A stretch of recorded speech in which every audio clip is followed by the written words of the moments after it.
This is Mission Control Houston. Good afternoon. Today is April 17th, 2019. You're looking at a live view of the Northrop Grumman Cygnus vehicle on top of an Antares rocket out at the Wallops Flight Facility, ready to launch here in just about a half an hour. Cygnus is poised on top of the Antares 230 rocket out at the Virginia Mid-Atlantic Regional Spaceport Pad 0A at Wallops Flight Facility in Virginia.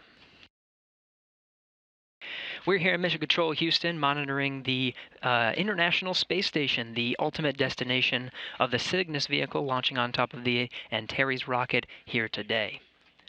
This is a live view of the International Space Station Flight Control Room. Flight director here in the room is Brian Smith for the Orbit 2 team. Next to him is Andreas Mogensen, the Capcom, who has been communicating with the crew aboard the International Space Station throughout the middle of today. Here in the room, we'll have some visiting vehicle officers. You can see on the right, Dory Tomiko, next to Jessica Doy. The duo will be working with flight controllers, the Northrop Grumman flight controllers over in Dulles, Virginia. This is a view out of the Wallops Launch Control Center next to the launch pad at Wallops Flight Facility. Controllers here are watching over today's launch scheduled for just under 30 minutes. Over at the Northrop Grumman Mission Control Center, Mission Director Ken Peake is leading the teams there. The teams you are seeing in this room will be leading the Cygnus throughout its flight from launching here in just under a half an hour through its journey to the International Space Station over the course of a day and a half. Everything is looking good so far for a launch on time at 3:46 p.m. Central Time, just under 29 minutes from now. At the time of launch, the International Space Station is scheduled to be over the Atlantic Ocean, just northeast of the Lesser Antilles. We're looking at a 4-minute, 59-second launch window from the time of launch, the exact time of launch being 3:46 and 7 seconds p.m. Central Time. The weather today is at 100% favorability, looking at about 54 degrees Fahrenheit at the time, just over 12 degrees centigrade. Again, 100% favorability, clear skies for the launch coming up here in just about 28 minutes. Again, the ultimate destination of the Cygnus cargo craft over the course of its day-and-a-half journey to the International Space Station. Welcoming the vehicle will be the crew of Expedition 59. On board the International Space Station is, from left to right, David Saint-Jacques of the Canadian Space Agency, Anne McClain of NASA, Oleg Kononenko, the commander of Expedition 59 of Roscosmos cosmonaut Alexei Ovchinin. To his right are NASA astronauts Nick Hague and Christina Cook. Anne McClain will be the one capturing the Cygnus vehicle in just about a day and a half as the prime robotics operator. She'll be backed up by David Saint-Jacques of the Canadian Space Agency, Nick Hague standing by to monitor telemetry during the approach of the Cygnus vehicle to the International Space Station.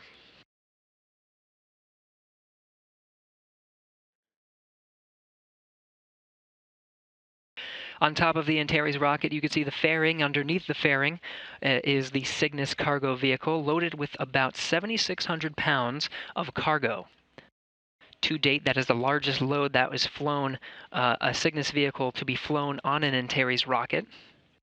You can see the breakdown here. Just about half of that are scientific investigations, many of which will be loaded onto the International Space Station, some of which were part of a late load procedure, which we'll go over during today's broadcast.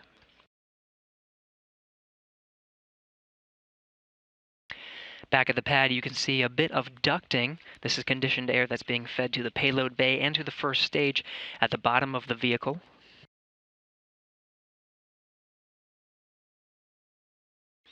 Plenty of food and supplies and scientific experiments aboard the Cygnus vehicle. Some of the food includes many items like smoked turkey, pork chops, shrimp cocktail, mashed potatoes, candied yams. The list goes on.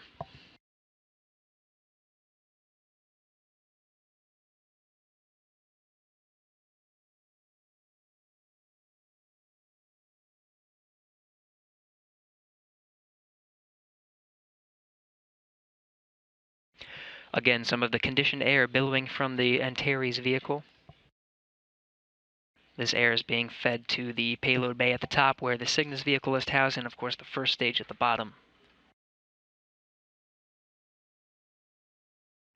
It's going to be a series of milestones. First, a go, no go conducted here in Mission Control Houston. At this time, the Antares has already been loaded, the 2 liquid fuel engines with liquid oxygen and R21 kerosene. At the T-minus 30 mark, began the final checks of the flight termination systems, already underway. At 22 seconds before launch, you will see the transporter erector launcher will retract from the vehicle. That's that sort of scaffolding you're seeing in this view of the launch vehicle out at Pad 0A at the Mid-Atlantic Regional Spaceport.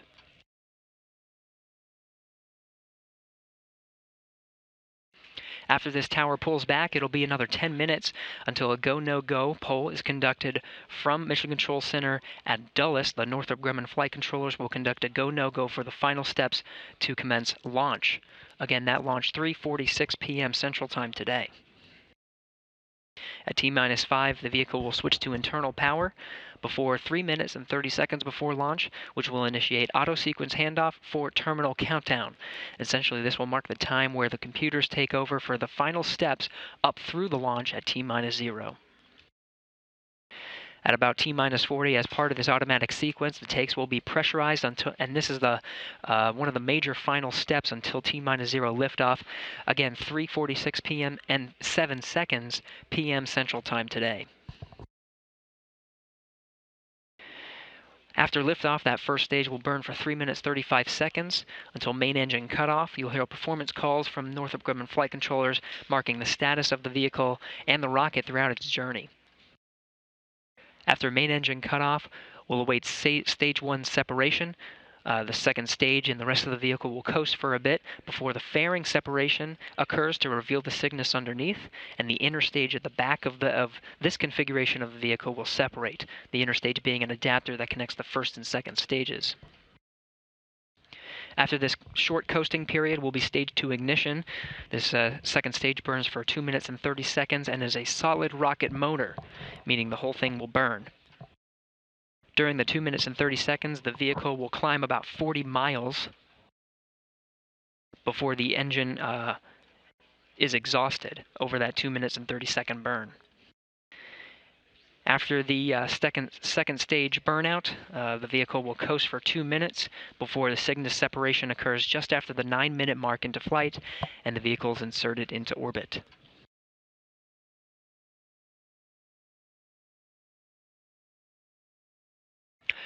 We'll stand by for just over 2 hours, where there'll be a series of burns before the solar arrays are deployed. We'll be back on for that coverage at 6 p.m. Central Time. Solar array deploy occurs over just about half an hour. After that, there's a series of milestones, including some burrs over the next day and a half until the ultimate rendezvous of the Cygnus cargo vehicle on its CRS-11 mission to the International Space Station on Friday, April 19th, for a capture scheduled at 4:30 Central Time.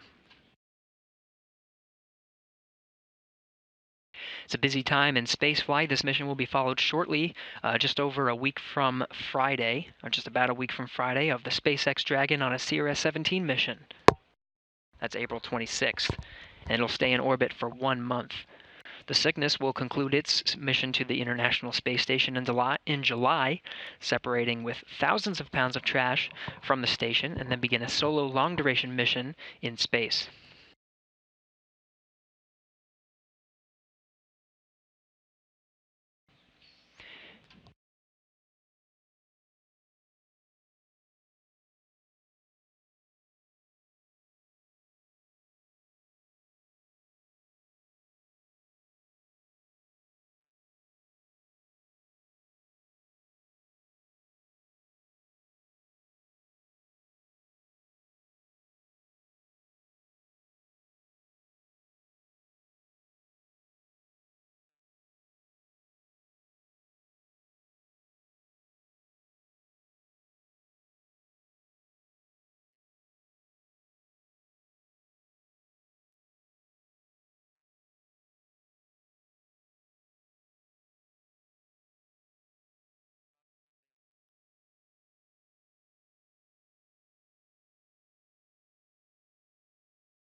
At this time, the transporter erector, this is that scaffolding you see to the left, the vehicle has been armed. We should shortly see the that transporter erector start to back away just here in a few minutes.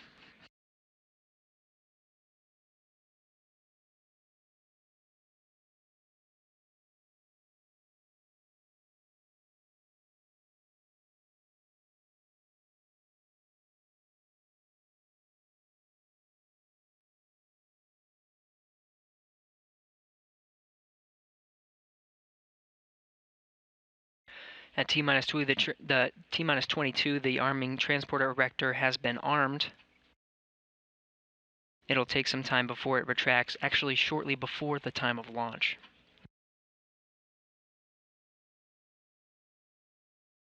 Every Cygnus vehicle is named after a major contributor in the world of spaceflight. All of the folks that it's named after have passed. This vehicle, the Northrop Grumman, on its commercial resupply mission 11, is named the SS Roger Chaffee. Roger Chaffee was born February 15, 1935 in Grand Rapids, Michigan. He got his private pilot's license through the Naval Reserve Officers Training Corps before graduating from Purdue in 1957 with a bachelor's in aeronautical engineering. After graduation, he flew for the Navy and accumulated over 1,800 flight hours before his selection as an astronaut for the Apollo program in 1963. He began his training as an astronaut in 1964, and during his time of training served as a CABCOM in mission control during the Gemini program. He received an assignment to fly on the first flight of Apollo in January 1966. On January 27, 1967, Chaffee, along with Virgil, Gus Grissom, and Ed White, perished in a fire that ignited during a plugs-out test of the Apollo command module out of the Kennedy Space Center. Chaffee's sacrifice began redesigns of the Apollo vehicles that ultimately landed Neil Armstrong and Buzz Aldrin on the moon nearly 50 years ago on July 20, 1969.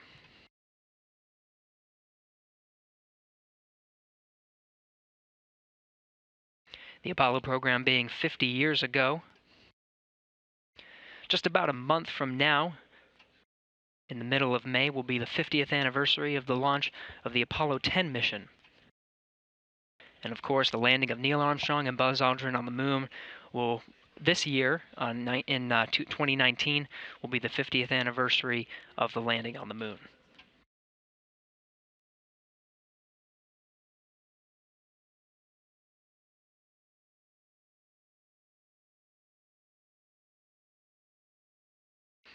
Everything's still on track for an on-time launch at 3:46 p.m. Central Time today, just about 17 minutes away from that time. Everything looking good. Dulles Flight Controllers tracking the vehicle and reporting good milestones as we count down to that final time of liftoff. Joining me in Mission Control today is Robin Hurd, the Deputy Program Manager for Launch Vehicles out at Northrop Grumman. Robin, thank you so much for being here. Thanks for having me today. I'm really excited to be here. I'm curious to hear more about the Antares vehicle. Now this is the Antares 230 vehicle. There's a little bit of modifications that happen for this late load capability. Tell us about the vehicle. What is the vehicle that's actually launching Cygnus today? Absolutely. So NG-11 is the mission that will fulfill our contract to NASA under the CRS-1, or the first phase of our commercial resupply services contract with NASA. So our next mission will be CRS-2, and for that we'll be flying a vehicle configuration that we call 230 plus. But what we have here today is a little bit of a hybrid. It's a bit of an upgrade from the 230, just so that we can provide a little more performance. And one of the things that it has available to it is what we call a pop-top fairing. So it allows us to perform a load of cargo later in the flow than we normally would, and actually is able to be performed at the launch pad now. So tell me about the construction of Antares. About the time do you actually get the call to design an Antares, know when the launch is, and begin the process to start getting ready for an on-time launch?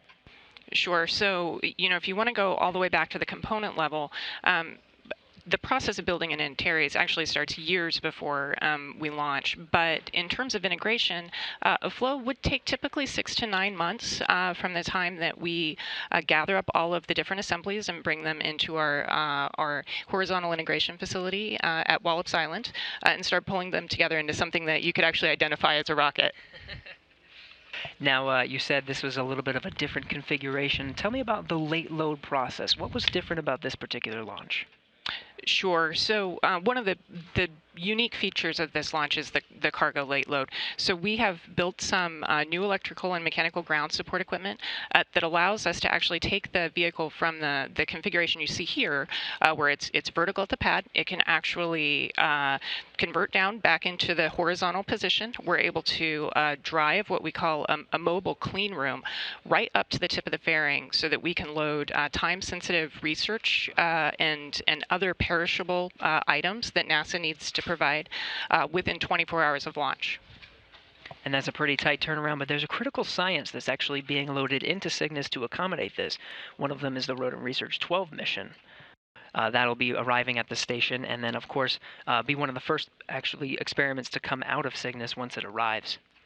Now, we have some photos of rollout here. Tell me about the rollout process. Once it's ready to go, what does that look like? Yeah, so that looks like just a beautiful evening at the eastern shore there for rollout. So you can see that we have some tarps over the top of the fairing there. That just helps keep everything environmentally protected. We've got the transporter erector launcher there that's being used to roll the vehicle from about a mile from our horizontal integration facility out to the pad.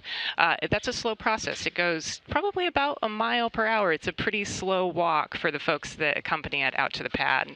And there's another beautiful shot with the big NASA meatball on the water tower there. Now, of course, here it is, a live view, again, billing some of that conditioned air. We're now tracking just about 13 minutes from launch. Everything looking good. As you can tell, this is an afternoon launch, a beautiful day, clear skies, just about 54 degrees Fahrenheit, and everything's on track, and we've been counting down these milestones to an on-time launch so far.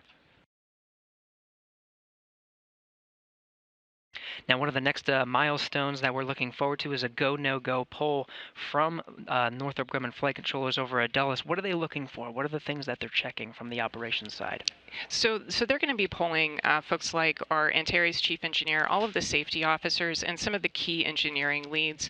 And those folks are going to be looking at their telemetry data, making sure that the health and the status of the vehicle is all within constraints and that we are ready to go into the final stages of launch today. Now, of course, after launch, it'll lift off and rendezvous with the station in just over a day and a half. It'll remain there for 3 months until it separates and begins an extended stay. Part of that is some secondary missions, including the deployment of some ThinSats. What are these ThinSats that the Cygnus is going to be deploying?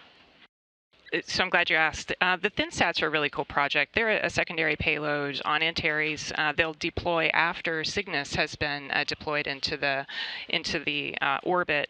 The ThinSats are they're student-led satellites. So they were created by students in 9 different states, actually, and they're going to allow kids to see things like a GPS position, temperature, and just get real telemetry data from space, which is really neat. And that's an exciting time. Of course, it has the mission to the International Space Station to conduct first, and we'll expect that here on time in just under 12 minutes. At this time, Northrop Grumman has already conducted their go, no-go poll, and from the Northrop Grumman side, we are go.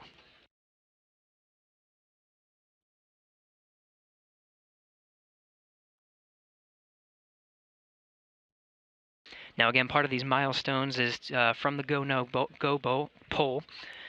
Just about 5 minutes before launch, the vehicle will switch to internal power, and then we'll begin the initiate auto sequence handout for terminal countdown. And Ops 2, this is LC on countdown 1, step 394.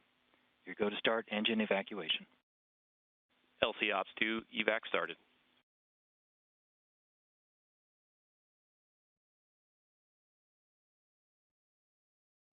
Now what you're hearing is some of the calls from Northrop Grumman flight controllers tracking some of the milestones before we get to that final launch at 3:46 p.m. Central Time today.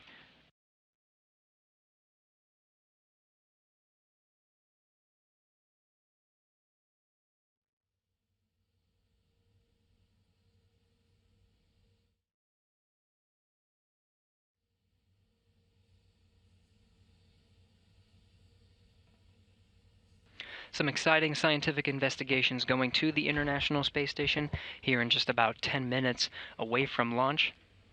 Everything tracking from the Northrop Grumman side to be an on-time launch today. One of the investigations going up is a robot called Astro B. This is NASA's next generation of free-flying robots aboard the station. They're self-contained, cube-shaped robots and are designed to help scientists and engineers develop and test technologies for use in microgravity to assist astronauts with routine chores and give ground controllers additional eyes and ears on the space station. Now, these robots, powered by fans and vision-based navigation, perform crew monitoring, sampling, logistics management, and accommodate up to 3 investigations. They can be operated automatically or from the ground. Another investigation are manufacturing fiber optic cables in microgravity. This is called space fibers. This investigation will evaluate a method for producing fiber optic cable from a blend of zirconium, barium, lithium, sodium, and aluminum. This is called Z-bland in space. Z-bland produces glass 100 times more transparent than silica-based glass, exceptional for fiber optics. Microgravity suppresses 2 mechanisms that commonly degrade fiber, and previous studies showed improved properties in fiber drawn in microgravity compared to that fabricated on the ground. The Z-bland fiber is a unique candidate for improved imaging, remote sensing, and next-generation optical communications on Earth due to its low loss and higher bandwidth. Enabled, voltage nominal, and commands are clear. Copy. Elect 1, check 397 and 398.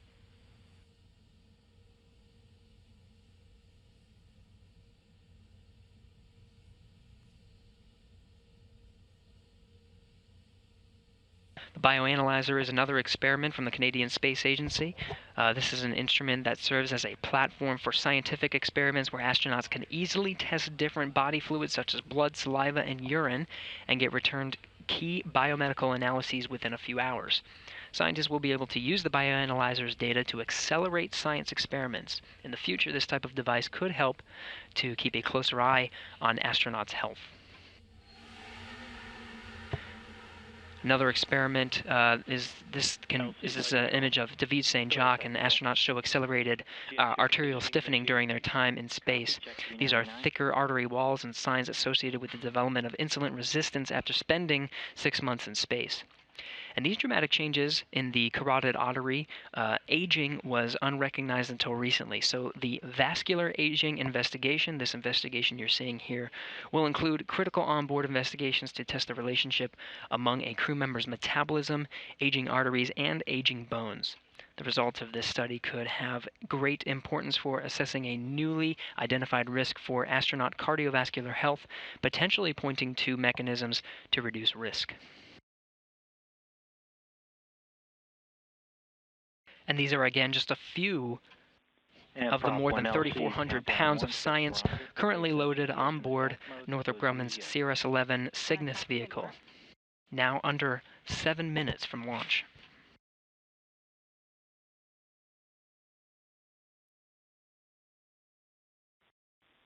VZX is closed and OCCS is in automatic control mode. And I copy prop 1. LC, VTSO activation verified. Roger that. Check 402. Ops 2, 403. Initialize ground ordnance power supplies. LC, Ops 2, ground ordnance power supplies initialized. LC, elect 1, ground ordnance power supplies nominal. Copy. Elect 1.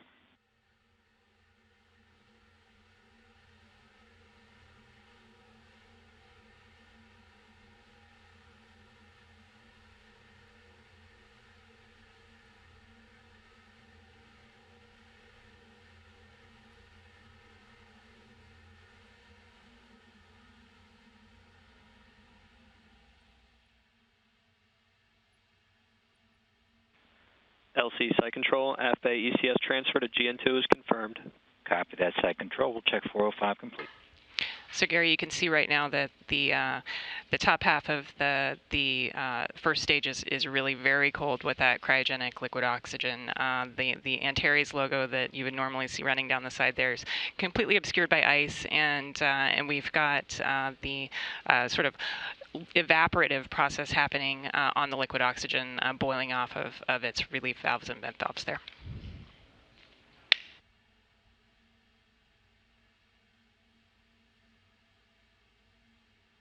Coming up on T-minus 5 minutes.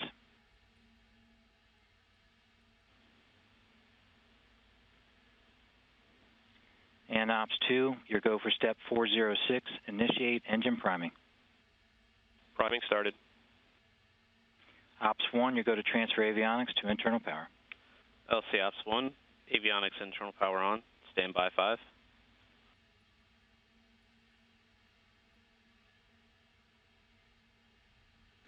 You hear those calls, the vehicle will Ops switch 1, to external internal power. Before about 3 minutes 30 seconds prior to launch, we'll initiate auto sequence handoff for terminal countdown. Open FTS umbiloop and verify green indication. LC Ops 1, FTS umbiloop open and green. Copy that, Ops 1. LC Elect 2, FTLU, and FTS receiver indications are nominal. Copy Elect 2, we'll check 410. Ops 1, step 411, you go to send all arm command. LC Ops 1, all arm command sent. LC Elect 1, SNAs, ODMs, all armed. Copy Elect 1. NASA TD, report range status. Range is green. Copy, range is green.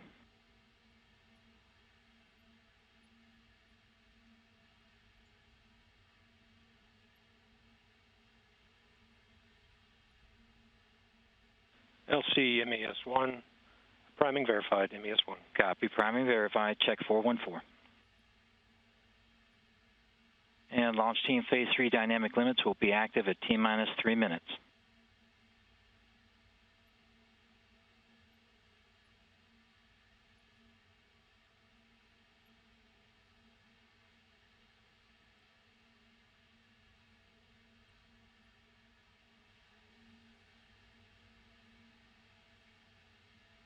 FC command into flight mode.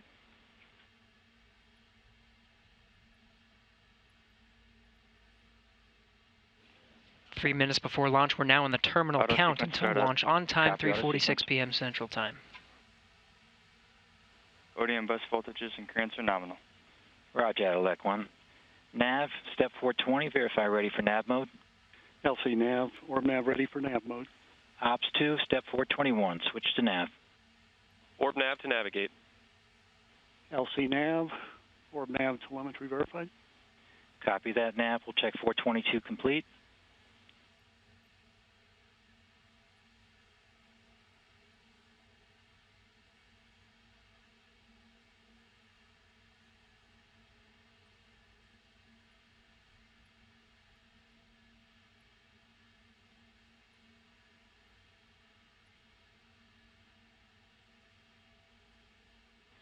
And T-minus 2 minutes on my mark.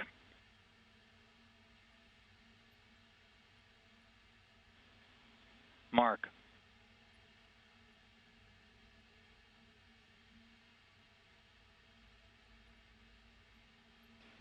Now under 2 minutes for launch, everything's still looking good during this automatic countdown.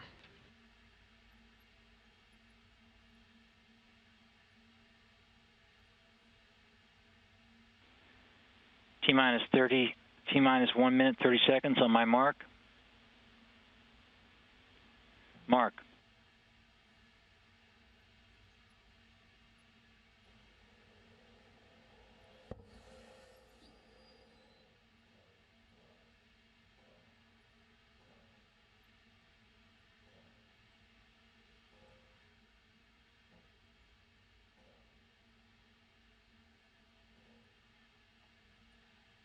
And T-minus 1 minute on my mark. Mark.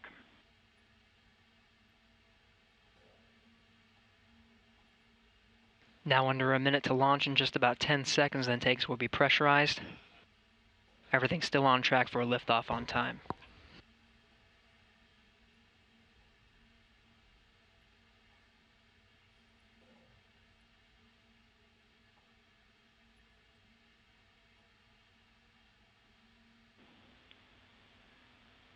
T-minus 30 seconds.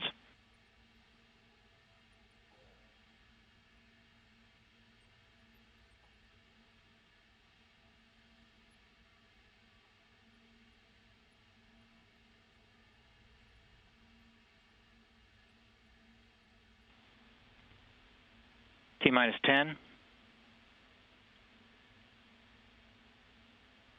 5, 4, 3, 2, 1. And we have engine ignition. And we have liftoff of the Antares NG-11 mission to the ISS. Engines at full power. Attitude is nominal. Core pressurization looks good. Power systems look good. Stable operation, full power, both engines. Core pressures look solid. Attitude is nominal. TVC is nominal. Power systems look good. Engines remain at full thrust, operating nominally. Everything looking good during this first stage burn. It burns for 3 minutes, 35 seconds. Throttling back to 55% power. Attitude remains nominal. Nominal operation at 55% power. Throttling back up to full power. Engines are back to full power. TPC remains nominal. Attitude nominal, just plus T plus 60 seconds. Altitude passes 25,000 feet. Pass through transonic. Attitude is nominal. Engines continue to operate at full power. Everything looking good. About 10 more seconds of this first stage burn. With nominal attitude. Pass through 40,000 feet altitude. Engines remain nominal at full power. Fuel pressurization is nominal. VNG3 is on. Altitude past 60,000 feet. Engines remain nominal. Attitude and power systems all look good. Coming up on T plus 2 minutes. Engines continue to operate nominally at 100% power. TVC steering, power systems, 2 minutes into the flight, 1 minute 30 seconds until this main engine cut off. Passing through 100,000 feet. Power systems remain nominal. Attitude is good. Engines continue to operate at full power. Engines remain nominal. Power systems are good. Attitude is nominal. Core pressures look nominal. Approximately 1 minute till main engine cutoff. Engine power is nominal. Attitude is nominal. Avionics power is good. We're starting our slow throttle ramp for G limiting. 200,000 feet altitude as we approach T plus 3 minutes. Attitude remains nominal. 10,000 feet per second. Engines have throttled back to 55. About 30 more seconds of this burn. Main engine will cut off. Stage 1 will separate, and the vehicle will coast for just a bit before fairing separation. Engine operation at 55% power is nominal. TVC slew for main engine cutoff has started. Attitude remains nominal. Engine operation continues to be nominal. Altitude 300,000 feet. And we have main engine cutoff. Attitude remains nominal post-shutdown. Stage 1 separation. ACS performance is nominal.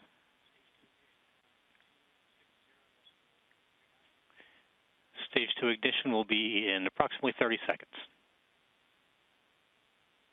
Again, this is a coast period. Antares is now coasting in preparation for Stage 2 ignition. Stage 1 delta V was 17,348 feet per second. Altitude is 130 kilometers. Interstage SEP. Attitude remains nominal.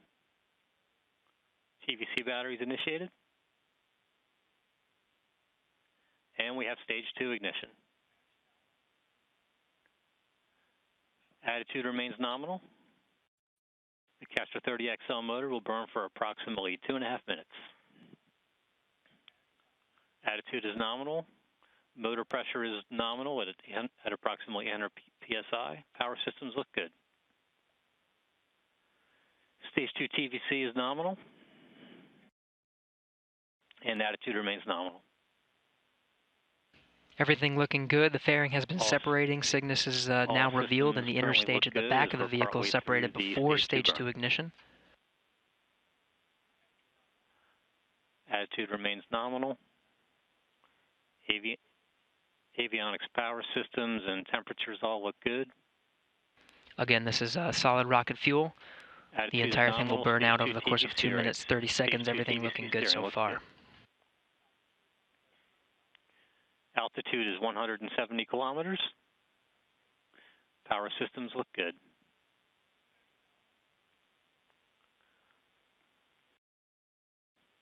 Velocity is now 5 kilometers per second.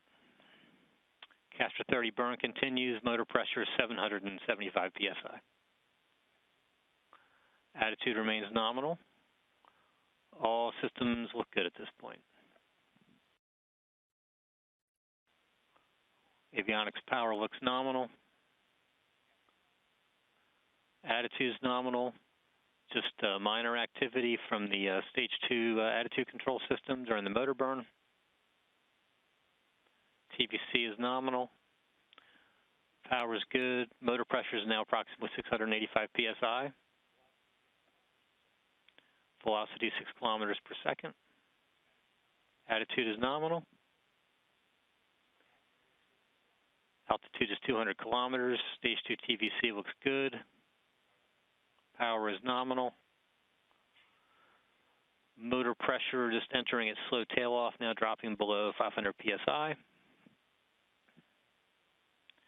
TVC remains nominal. Power is good. 7 kilometers per second velocity. Attitude is nominal. Altitude is 205 kilometers. And we have stage 2 motor burnout. We'll now coast for approximately 2 minutes prior to Cygnus spacecraft separation.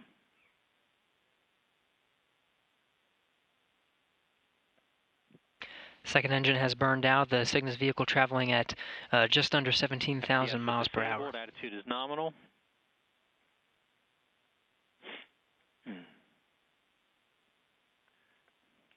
All systems look good.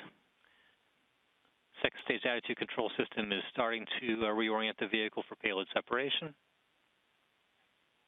Attitude remains nominal. Loss of signal on motor cone and stage 1. All systems look good. We're just standing by for Cygnus spacecraft separation. Attitude remains nominal.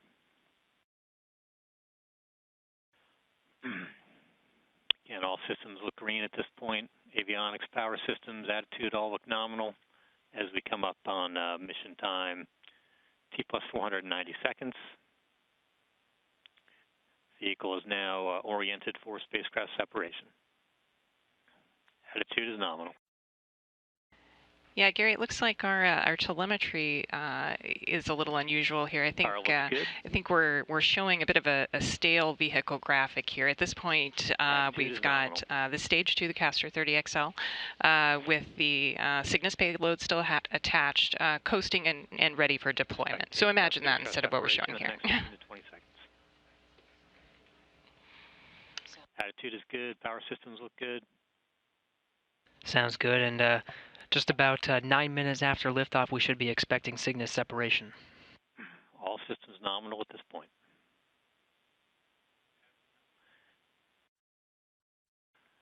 Attitude and power continue to look good. And we have Cygnus spacecraft separation.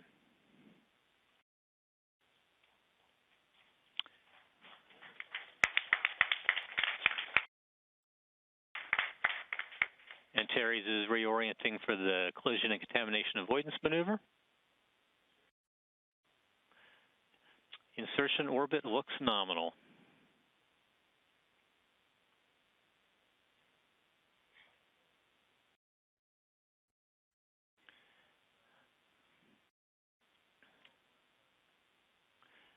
Antares mission is complete. Initial results all look nominal, and we're signing off from the LCC.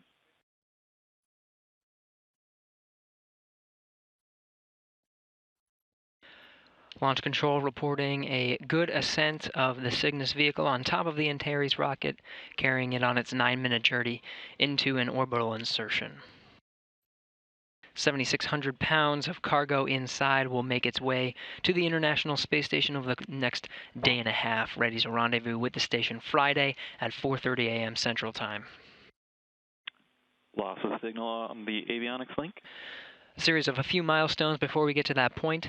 There'll be a series of a few burns over the next about 2 hours before we begin solar array deploy.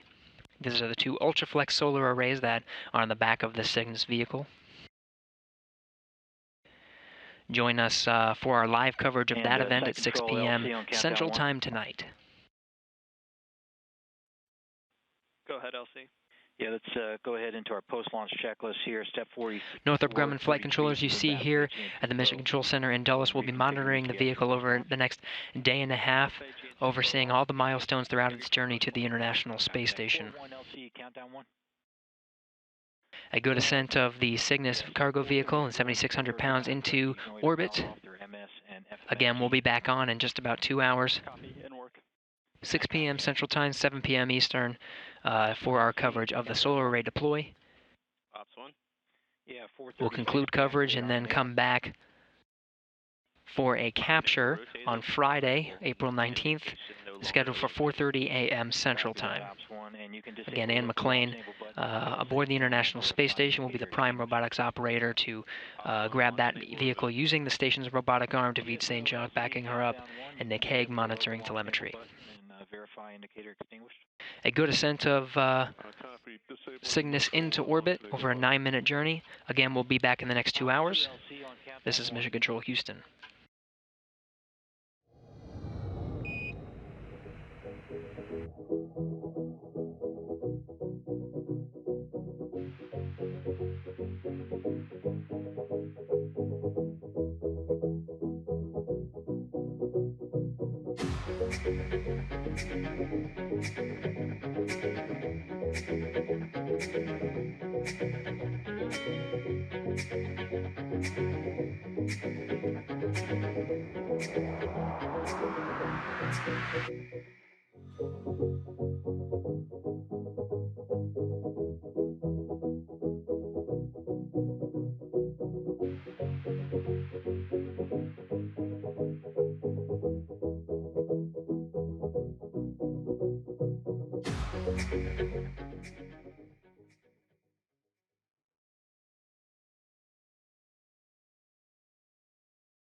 And Ops 1, Step 447, status on the vehicle ODM indications. FC, Stage 1, and ground ODMs are yellow. Copy that. And let's get our status on the arm plug indications. Groups A, B, and C are armed in green. Okay, copy that. And status of helium emergency event arm plug indication. Armed in green. Roger that. And finally, 450, status of helium vent enable indication. Off and green. Copy all. We'll check for all those complete. And 451 status helium vent ordnance indications.